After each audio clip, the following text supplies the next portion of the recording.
untuk course masa prasejarah di Indonesia ini. Dan sekarang udah gilirannya aku ngejelasin zaman Batu Tengah atau dikenal juga dengan zaman Batu Madya atau Mesolitikum.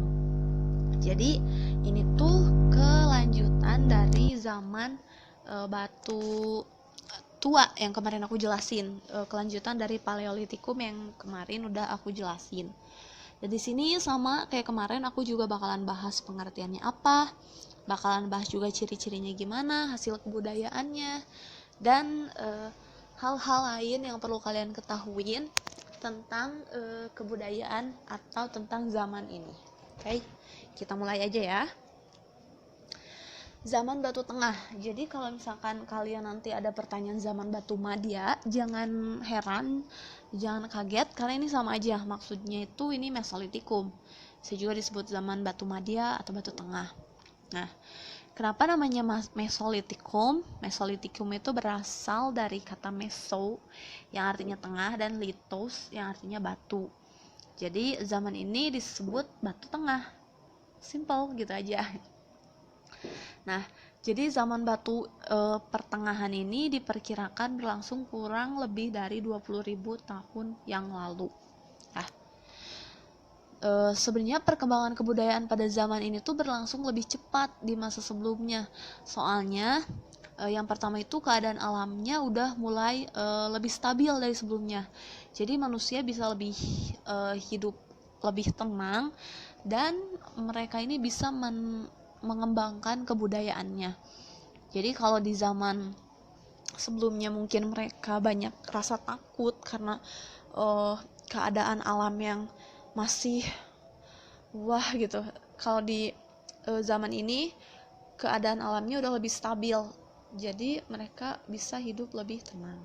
Oke? Dan yang kedua ini kebudayaannya lebih cepat karena manusia yang ada di zaman ini tuh jenis Homo sapien. Homo sapien itu diyakini makhluk yang lebih cerdas dibanding makhluk-makhluk pendahulunya, makhluk sebelumnya yang ada di zaman Batu Tua. Nah, jadi Mesolitikum ini merupakan tahapan perkembangan prasejarah antara Batu Tua sama Batu Muda. Dan ini pun nggak terlalu beda jauh sama sebelumnya. Karena masih hidupnya tuh berburu atau mengumpulkan makanan gitu.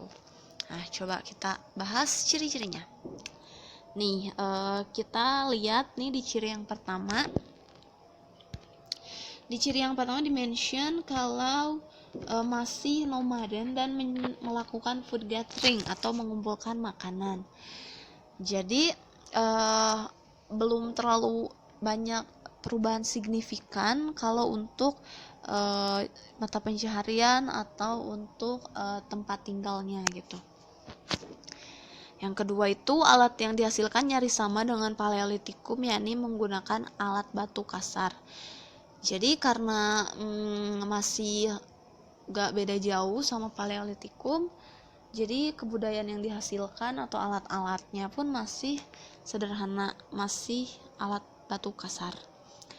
Dan yang ketiga nih, yang beda dari zaman sebelumnya itu ditemukan bukit-bukit kerang di pinggir pantai yang disebut Keukenmondinger atau sampah dapur. Jadi ini tuh sebenarnya manusia di sini tuh tempat tinggalnya bisa agak tetap dan udah mulai secara bercocok tanam secara sederhana gitu. Dan tempat tinggal yang mereka pilih ini umumnya berlokasi di tepi pantai, makanya jadi mereka numpukin bukit, membuat bukit yang isinya sampah dapur manusia, sampah dapur mereka di zamannya itu gitu. Jadi di situ bisa ditemuin banyak banget bekas kebudayaan manusia di zaman itu gitu. Yang ketiga itu alat kebudayaan Mesolitikum yang ditemuin ini ada disebut Abris Source Rocher. Apa itu? Oke. Abris Source Rocher ini tuh gua yang dipakai untuk tempat tinggal manusia prasejarah. Jadi bentuknya itu ceruk-ceruk gitu dalam batu karang. Jadi itu dirasa cukup buat memberikan mereka perlindungan dari sengatan matahari waktu siang dan dari hujan gitu. Dan selain itu tuh ditemuin juga flax atau alat serpih. Ada juga ujung mata panah, pipisan, kapak persegi, dan alat-alat dari tulang. Oke. Nah, ini bentuk dari Kojenmondinger yang tadi itu, bukit tempat sampah-sampah atau ya sampah dapur dari manusia di zaman Mesolitikum. Jadi ingat kalau misalkan ada Kojenmondinger ini, kalian langsung ingat ke Mesolitikum. Oke? Karena cuman ini yang ada di zaman Mesolitikum. Abricursurtia juga sama, itu ciri khas dari kebudayaan atau ciri khas dari zaman Mesolitikum. Nah, ini nih ada beberapa peralatan waktu zaman Mesolitikum. Kapak genggam, kapak pendek, pipisan, dan kapak-kapak dari batu kali yang dibelah. Jadi overall ini masih nggak terlalu berbeda jauh sama Paleolitikum, cuman ada sedikit perubahan di beberapa pola tingkah laku dari manusia di zaman ini. Nah, ada juga 3 kebudayaan Mesolitikum nih yang ditemuin. Kalau sebelumnya ada 2 di zaman Paleolitikum, which are yang di Pacitan sama Ngandong. Kalau di sini tuh ada 3. Yang pertama ada pebble culture. Ini tuh alat kebudayaan kapak genggam dari Kojenmondinger. Apa itu Kojenmondinger? Ayo apa? Kojenmondinger itu sampah dapur tadi yang ditumpuk di pinggir laut, kali gitu, pantai.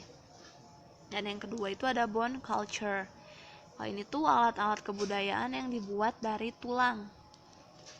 Dan yang terakhir ada flax culture atau kebudayaan alat serpi dari Abricursurtia. Nah, Abricursurtia itu apa? Ini tuh gua yang dipakai untuk tempat tinggal manusia-manusia di zaman Mesolitikum. For your information, manusia pendukung kebudayaan Mesolitikum ini adalah bangsa Papua Melanosoid. Di Sampung nih ditemuin banyak banget alat-alat tulang oleh arkeolog Van Steen Caleveans.